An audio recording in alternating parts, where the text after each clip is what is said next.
in today's session. Since I have a short time, I just begin with the context of Africa, the Uganda matters, and the other matter to be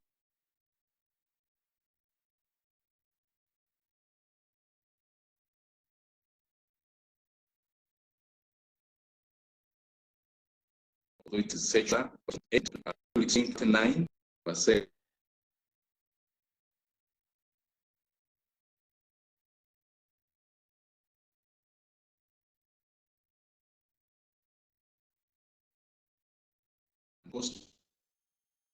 And then the strength to also have tradition in 1885. That was shortly after the king of Uganda came to power, 1884, and then it began with the institutions of the Christians. Some of them were pages in the king's palace, and of them, of course,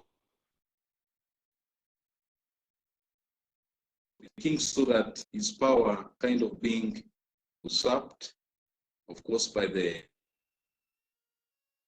because they were seeing he was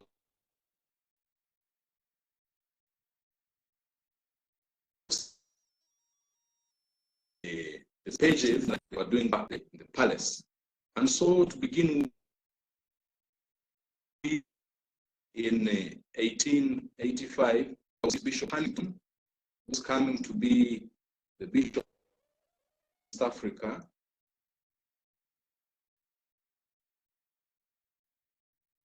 He was away from Mombasa coming to Uganda.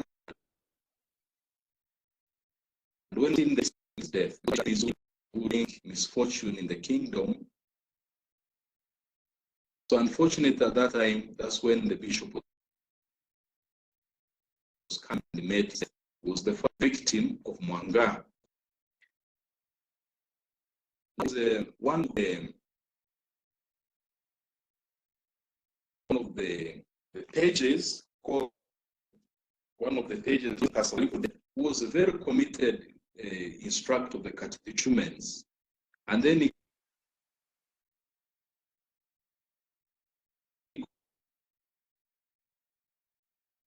criticized the king because of him killing the bishop.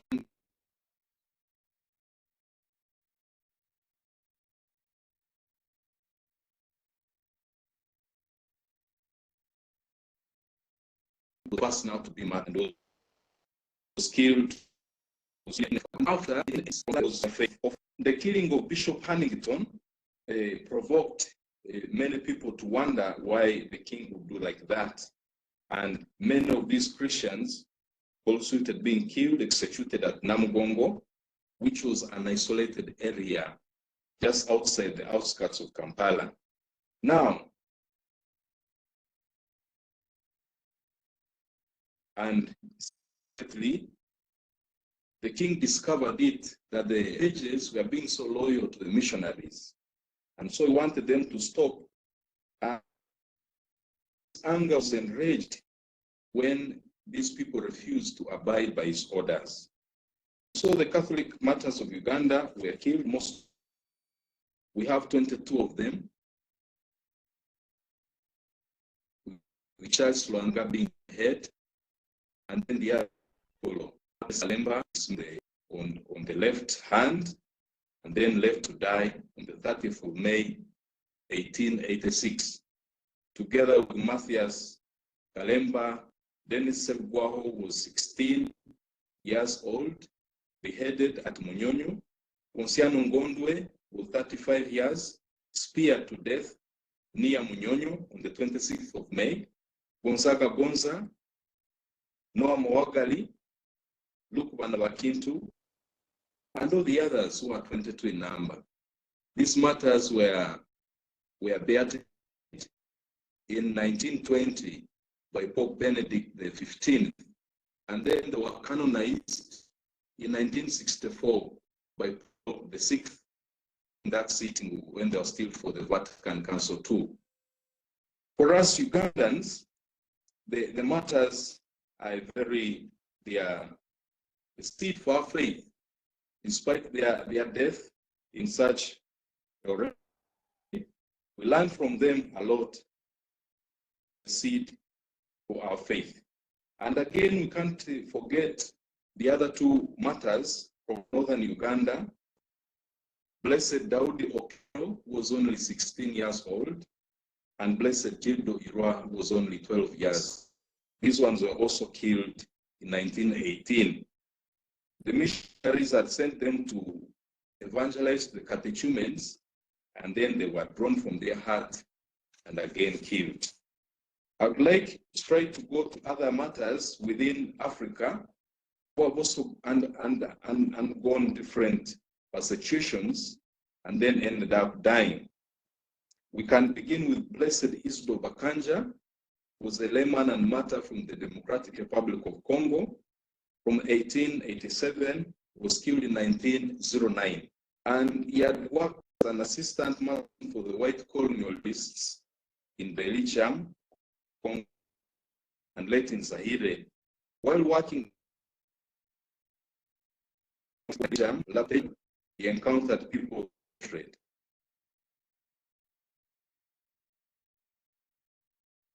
In the petitions, they were not happy about him, so they killed him.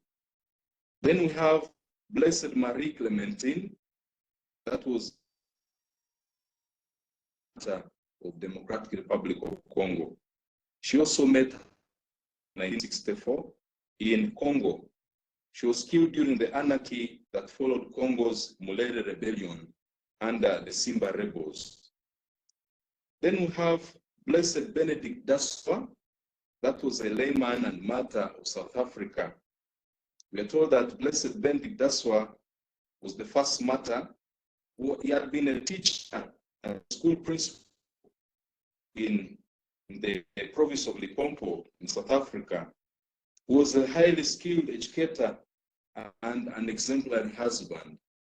But he was involved also in the community as a catechist and liturgical editor, a promoter of works and charity, a builder of justice and peace. He gave his life on 2nd February 1990 against of his faith, and was killed because of his principled opposition to the practice of witchcraft. Now, when we come to the 1970s, Uganda experienced persecution of many stronger men and women who were defending the faith.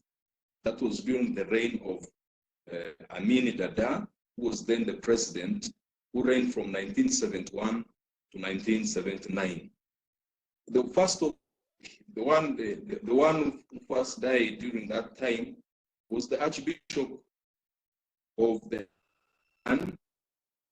Church of Uganda, Archbishop Janan Luum, was killed in 1977. Confronted the injustices and atrocities during the reign of Amini. That time he never wanted anyone to criticize him. Luum was detained and questioned by Amin personally, and 2 days later, Luum was publicly accused of sedition and arms smuggling while in a large public rally in Kampala. This event provided an excuse for his arrest. At the end of the day, the cause of death was listed as a car crash, but was later revealed that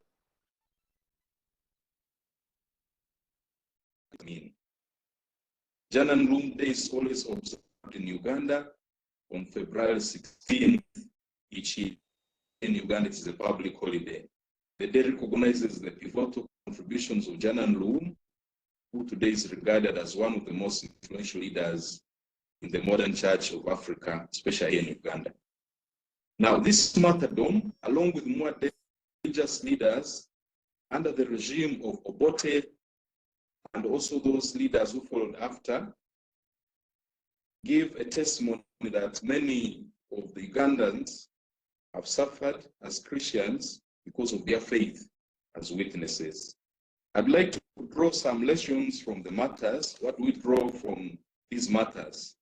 We find semblance, of course, that the contemporary martyrs in Africa, in Uganda, and other areas in the world raise our consciousness towards the history of our church, the history of our faith.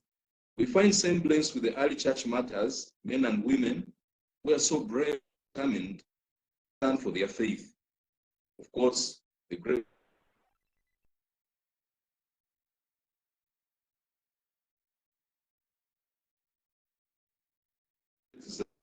described Martyrs in the fact the 8th account is one of the oldest existing accounts of the Testament. He says that after his execution, for refusing to swear by Caesar, the Christians collected his remains, buried them, and gathered annually at his grave to honor him on the anniversary of his death. Here we have the earliest evidence in the Christian community for a cult of martyrs, which sees martyrdom as an imitation of the passion of Jesus Christ.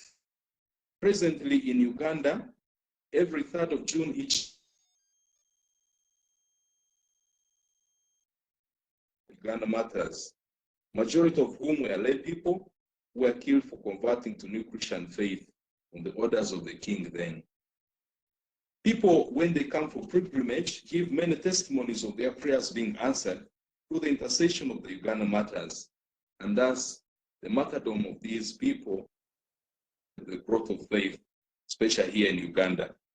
Prayers, testimonies, adorations, and healing sessions are held during the martyrs' feast.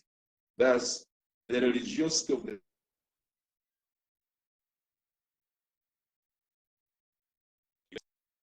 we also notice that the martyrdom stirs our imagination to address in our day. The church today is still confronted with the persecution of Christians in several parts of Africa and beyond.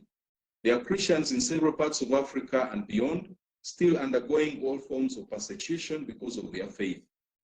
One of the writers, Mary John Inofu, for instance, in his elaborate article, Religious Freedom in Nigeria, gives the case of administering Sharia law in northern Nigeria, which applies to citizens and foreign nationals who are not Muslims by faith, and authorities have illegally detained individuals based on their religious beliefs and expression. Non-Muslims are denied permits, for example, to build places of worship. Their religious institutions are closed down arbitrarily by government. They are discriminated against and other socio-economic benefits. With Nigeria, Most Reverend Lucius Injweru Woji, the Archbishop-elect of Weri Diocese, and the President of the Catholic Bishops' Conference of Nigeria, has described Nigeria thus: Nigeria is bleeding, our land is soaked in blood, from north to south, east to west, flowing like a river. Nigerians now live in fear and anxiety as a dark cloud of uncertainty hangs over the nation. This is further intensified by some groups. We have the Boko Haram, the SWAP, who want to eliminate the Christian presence in this country. These continual attacks of religious leaders, persons, and houses of worship with impunity abduct and execute individuals based on their religious identity. For example, the Muslim Fulani militants frequently attack Christian villages in northern part of the country.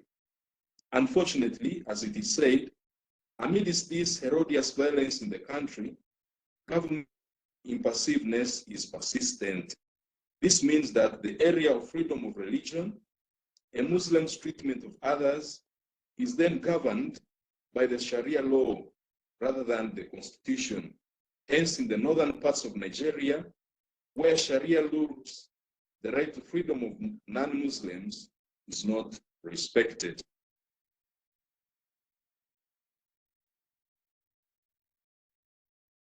Religious freedom is guaranteed and protected. Everyone should feel safe to practice the religion of their choice. No one should go against any other person's core values and beliefs, because in a pluralistic states of Africa, interreligious dialogue is needed, which will foster collaboration and revive national consciousness in the practice of religion. The third issue is that matters are two witnesses of faith. Go to the conclusion. Okay. I conclude that the persecution of Christians must be anchored on the theme of new evangelization. This is key because in parts of the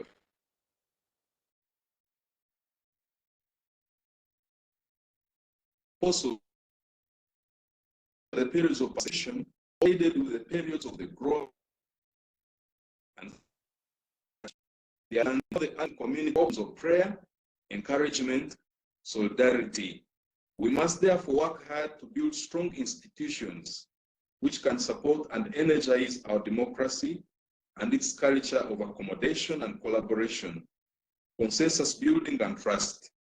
Our democracies in Africa weakened, for example, by the and the lack of political will to end impunity and enthrone the rule of law. A robust and honest judiciary will punish criminals for their crimes, no matter what they claim to be the reasons for their violence against other human beings or their properties. Thank you very much.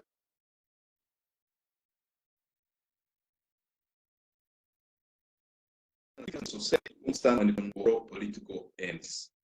I finish that the church must seek a greater law in the public space through dialogue. The persistence of violence in the name of religion has deepened fear and suspicion between Christians and Muslims and the two dominant religions in Africa. Define principles of our faith as they relate to love, trust, and honesty, and our common humanity. I thank you very much for this time granted to me and for the little I've been able to share with you. Thank you very much.